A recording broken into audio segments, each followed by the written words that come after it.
Hi everyone, welcome to part 3. Okay, so the next issue that Nimzowitsch addresses in this chapter is the question of what should the recurring elements be when it comes to true strategy in chess. His answer to this was a deliberate overprotection of the center in combination with a systematic application of decentralizing strategy, i.e. to protect and occupy the center. It was his wish to further emphasize the strength of play in the center in comparison to play on the flanks. We've just seen how neglecting the center can lead to some unusual positions. Such a change in fronts away from the center of course crops up in master games also. For example, it happened in one of Nimzowicz's own games against the great Czech master Opocensky at their game in Marienbad in 1925. Opocensky with white opened with d4, and Nimzowitsch played the opening that would later be named after him, the Nimzo-Indian defense, with knight f6, c4, e6, knight c3, and bishop b4. So, play continued, queen c2, now b6, and e4. These central pawns are not imposing as they appear on first glance. So bishop b7, bishop d3, and now knight c6, certainly knight d4, so knight f3, and now bishop e7, a surprising retreat, but the idea is to play knight b4, or at least to threaten it. So a3, and now d6, and black is doing fine from here on in.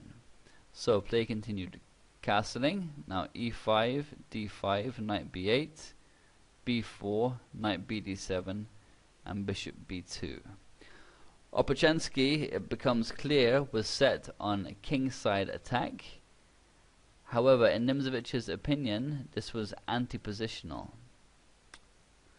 Given the fixed pawns in the center, white should be playing push c5 in order to attack the base of the pawn chain on d6 and e5. Therefore, the correct way for white to play was h3, bishop e3, supporting c5 push. We can take a quick look at that to illustrate the point. So h3, h6. Nimzowitsch felt that this move, planning g5, was the best hope for counterplay. So bishop e3, g5. Now knight h2. Black can aim to attack on the king side, but white will be quicker on the queen side, and his king is not in any real danger for the moment. So this was undoubtedly the correct positional course for white. Okay, so back to the game. Bishop b2. Now castles, and now the inconsistent move knight e2. White should have continued on the queen side, where he could have given black a tough time. As mentioned, Opocensky wanted to attack on the king side, but this transfer of the knight to g3 weakens his central influence. Black will have to play c6 to break down the white center, and knight on c3 gives white the option of d takes c6 and then knight d5, which is going to be a powerful move. If the knight moves from c3, then the c6 push gains in power. He can't play it just yet, but it's in the pipelines. After knight h5, queen d2, g6, g4, knight g7, knight g3, and c6. This move is now thoroughly prepared, and suddenly it's black who will be attacking on the queen side when it should have been white. It's instructive because it's a concept that many players fall prey to, the desire to attack our opponent's king.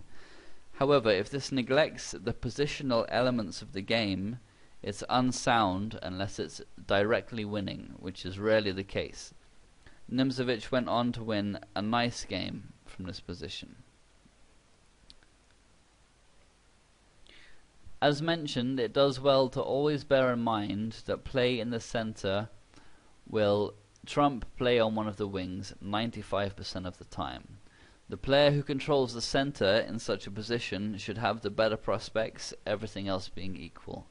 This is especially true in situations such as the one we see before us here, when one player, black in this instance, is attacking on a flank, the king side, whilst his opponent has control of an open central file.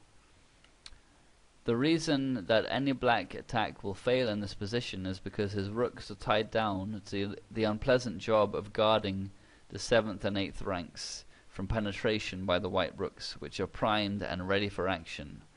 Moreover, the e5 pawn is going to need careful protection, as the well-centralized white knight is attacking it, whilst the f4 knight is neglecting it. And these are general ideas. We can see them at work in a game of Nimzowicz's now.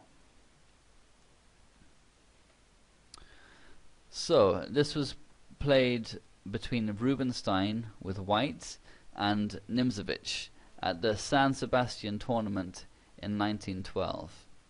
Rubinstein kicked off with d4, and we saw knight f6, c4 and d6, the old Indian defense, which isn't so popular nowadays, although it's still seen at top level. Luke McShane is among its practitioners.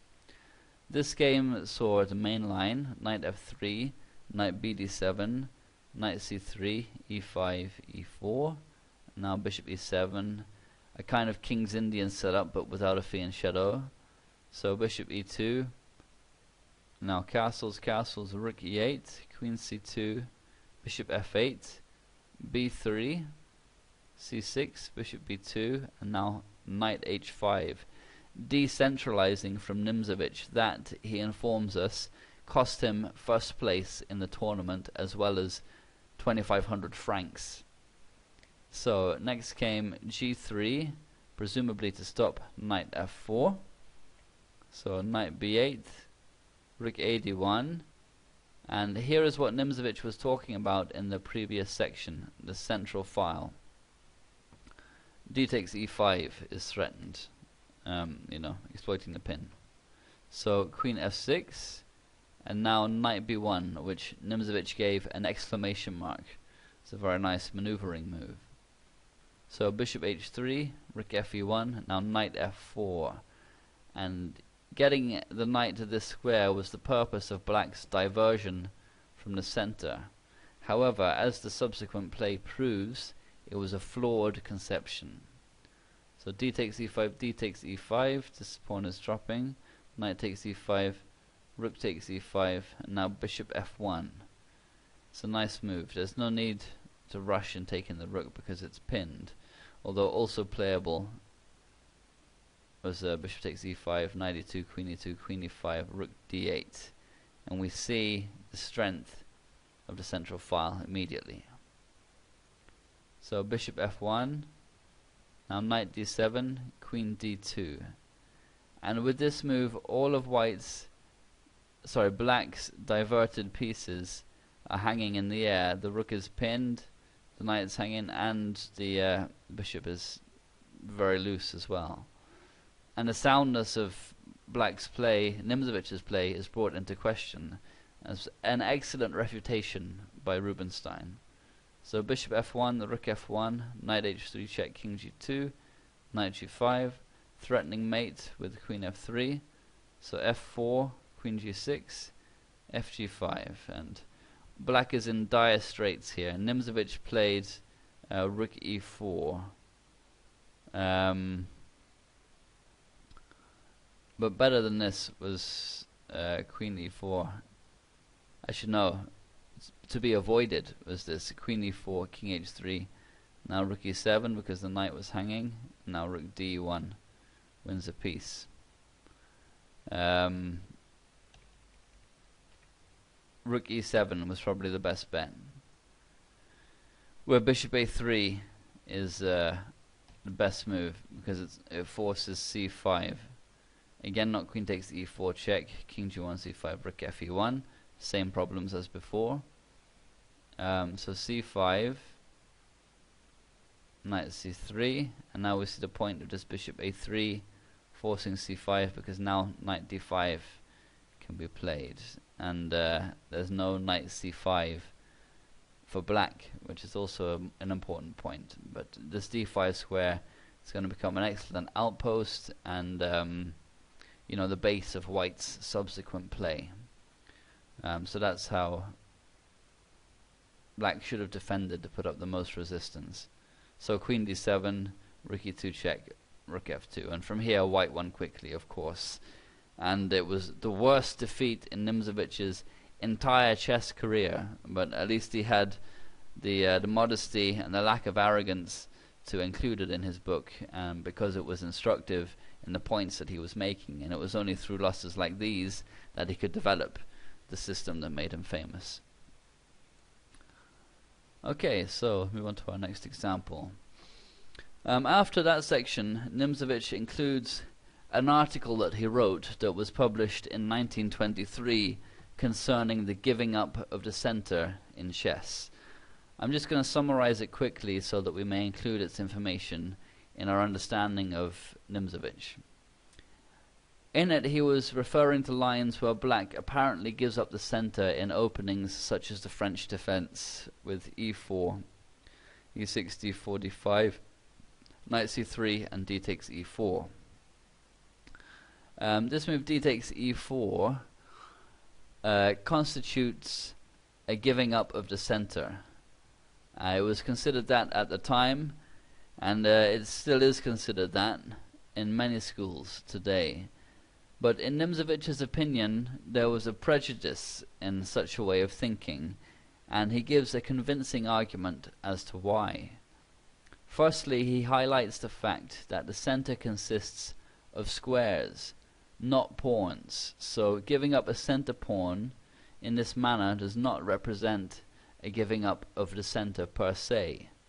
The significance of the center is of course paramount, but the key issue is not that we are occupying it with pawns, which is good, but that we're controlling it and occupying it with more pieces than our opponent, and thus we're stronger there as a result. It's only when we're stronger in the center that we can afford to start attacking on one of the flanks, if we so desire, and this is true in 95% of positions. And Nimzowitsch makes an excellent parallel of the occupying of the center by comparing it to a physical battle on open ground between two real-life armies. If one of these armies was occupying the central area without having prevented their enemies from keeping up a sustained and steady fire upon them, could they genuinely state that they had conquered the area in question? Of course they couldn't. And the same principle applies to chess. It's not about who has troops in the given area, but who has the most troops attacking it that is important. It should be noted in this specific example on the board too, that after d takes e4, black opens the d file for operations, and he also opens the long diagonal. He can play b6, and then the bishop is going to go here, and also he clears the d5 square so that pieces can use it instead of the pawn. And instead of playing b6 and bishop b7, he can play bishop d7 to c6, which is the so-called Fort Knox variation. And these ideas highlight the principal drawback of occupying the center with pawns. They are an obstruction. Despite being good building blocks and space gainers, they block lines, files, diagonals, and squares that pieces could be using. And the disappearance of pawns gives us the possibility of setting up a blockade that can, in turn, severely hamper our opponent's progress. So, to emphasize, there's nothing to be gained in the simple arithmetic of counting the center pawns of either side. Using such a process as our general principle concerning the center, or striving for a situation where we have more central pawns than our opponent and nothing more, is completely wrong. Okay, so that brings the text of the chapter to a close, but we can have a look at one or two final games to illustrate what we've covered. This game between Klein with white and Capablanca with black was played in New York in 1913, and illustrates the idea we saw of the strength of a central file against a flank attack. Klein opened with d4, then came knight f6, knight f3, d6, c3, knight b d7, bishop f4, c6, queen c2, queen c7, e4, e5, bishop g3, bishop e7. It's kind of an offbeat opening, and at this point white has the attacking position in the center, which constitutes a small advantage. He's got pressure on e5 here. However, the e4 pawn is a little weak, and Capablanca uses this weakness instructively to coerce his opponent into releasing the tension and, to a degree, give up the center. So bishop d3, castles, knight b d2, rook e8, castles, and knight h5. This is played in order to exchange off the bishop on e7. So knight c4, bishop f6, knight e3, now knight f8, with the idea of knight e6 attacking d4, and this is what encouraged Klein to play d takes e5. He could have pushed the pawn to d5 instead, and we'll look at the pros and cons of either pushing or exchanging in the next chapter. So d takes e5, now bishop h4, queen e7, bishop f6, queen f6. This is a choice that Nimzowitsch criticized as being against the spirit of the opening, preferring instead bishop e6 on the last move, followed up with a doubling of the rooks on the d file. So play continued, knight e1, knight f4, g3, knight h3 check, king h1, h5, knight 3 g2, g5, f3, knight g6, knight d3, and h4. At this point, the knight on h3 has had its retreat cut off by this pawn on g5, and the reckless advancing of the kingside pawns to support it can now be exploited with an idea that is decisive in such situations. White should invade the center immediately with knight f5. Klein, however, played g4, which Nimzowitsch considered a blunder because knight f5 was so much more effective. We can see what he's getting at. Knight h5, so hg3, hg3, bishop f5, e takes f5, knight e7, king g2. So, well, it's not necessarily winning the knight. King g7, also playable as g4, fg4, knight g5 to save the knight at the cost of a pawn. But we can see what black is trying to do after king g7. So king h3, rook h8 check, king g2, queen h6, king f2, queen h2 check, knight g2, rook h3, attacking g3, king e1, rook g3, now knight e3, and white consolidates and wins. So there was no attack for black here, and Klein kind of panicked.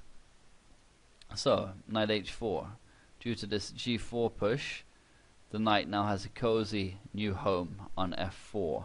And after this apparently dubious excursion, Capablanca now gets back to normal and plays correctly down the d file with great mastery.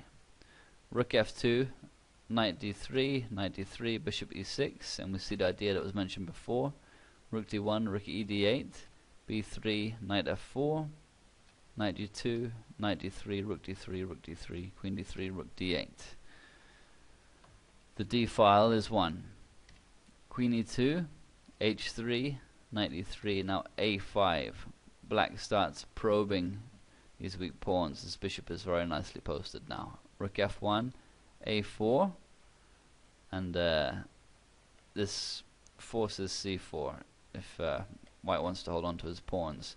But this move c4 fatally weakens d4, and this is the idea that Capablanca was hoping for. So rook d4, now knight c2, kicking the rook, so rook d7, knight d3, now queen d8, and the d file is under total control, but white has of course played to challenge it.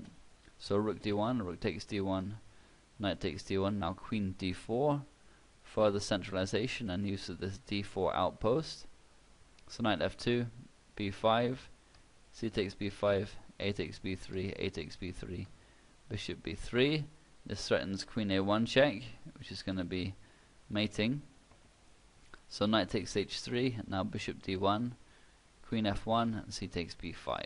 And this pawn is just going to march all the way home, and the endgame is completely winning. After king g2, b5, queen b5, b3, queen e8 check, king g7, queen e7, b2, knight takes g5, bishop b3, defending f7, white resigned. Okay, so our next example comes from a game played between Rubinstein with white and Levenfish at Carlsbad in 1911. It illustrates the struggle of the effect of a file against a pawn center. The motto in such situations is restrain, blockade, and destroy. Rubinstein opened with e4, and we saw a French defense with e6, d4, d5, knight c3, knight f6, bishop g5, bishop e7, e5, knight fd7, bishop e7, queen e7, queen d2, castles, f4, c5, knight f3, and now f6, which is a slight inaccuracy already from Levenfish. Correct, in Nimzowicz's view, was to play c takes d4, and after knight d4 play f6. So f6, e takes f6, queen takes f6, g3 just to defend f4, well, defend it more solidly, knight c6, and now white castles long, a6, and now bishop g2, just adding pressure to d5, and this is a necessary part of white's plan. You'd think maybe it's a little strange with the king on g8 and white castling long to fiend shadow the bishop, but it's actually a very deep and cunning and restrictive plan from Rubinstein. The most important point is that it results in prophylaxis against the e5 push, because d5 is just going to be far too weak. If c takes d5 is played first, c takes d4 is played first, which is what black would be expected to play here. So to counter this, Levenfish played knight b6 with knight c4 coming next and some threats.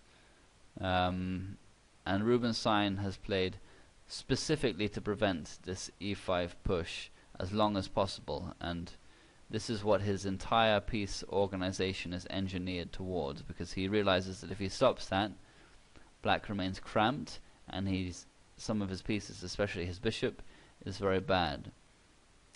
So rook h e1, knight c4, queen f2, b5, and now d takes c5, which Nimzowitsch applauded, emphasizing that white need not be afraid of knight takes b2, and after king takes b2, b4, which this move d takes c5 has allowed. And that happened in the game, as we'll see in a moment, but the reason he doesn't have to be worried about it is because his stronger position here in the center cannot be challenged with play on the flank, as we'll see. Rubinstein's control of the central files creates significant restraint, and he'll soon be occupying the central squares d4 and e5 with his pieces. And it's important to note too that he's just cleared the d4 square for his knight by making this capture. And this flank attack is directly refuted as a result. So play continued, knight takes b2, king takes b2, b4, exploiting the pin. So knight d4, b takes c3 check, king e1. No need to take with the king, he can round the pawn up later with the piece. So knight takes d4. If instead bishop d7, knight takes e6, it's winning, and all of white's pieces are coming alive. Bishop e6 is impossible because of this.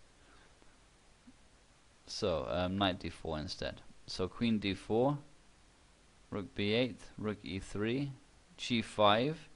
Still restrained in the center, Levenfish now tries the other flanks.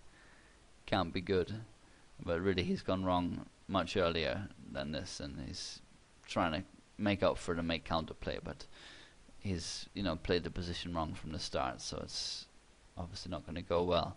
Rook takes c3, g takes f4, g takes f4, bishop d7, c6, queen takes d4, rook takes d4, bishop e8, bishop h3, rook f6 to defend e6, now c7, rook c8, now rook takes d5, exploiting this pin. So rook takes c7, and now bishop takes e6 check, and black resigned at this point. So it was a very instructive game from Rubinstein. Nimzowitsch closes the chapter with 6 crucial points to bear in mind if you want to travel the road to positional mastery. 1. Counter the false conception that every single move has to produce an immediate effect, and recognize that waiting moves and quiet moves are also totally justified. 2. Take strong note that the idea of prevention and prophylaxis is key to positional play.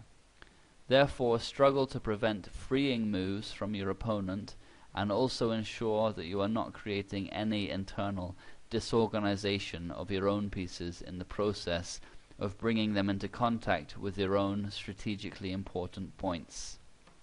3. Treat the central strategy very seriously. Absolutely avoid any premature movement to the flanks due to the concern that it gives your opponent the chance to occupy the center. Instead, operate under the watchword of centralization. 4. Aim for total mobility of any pawn mass that you have, but not for the absolute mobility of each and every pawn therein. 5. Get used to the idea of considering the control of the center as a question of restraint, and give far less attention to a simple counting of the central pawns. 6. Bear in mind that what is important for positional play is neither attack nor defense, but rather consolidation. Okay, so that brings us to the end of the first chapter from part 2. I hope you enjoyed it and found it instructive.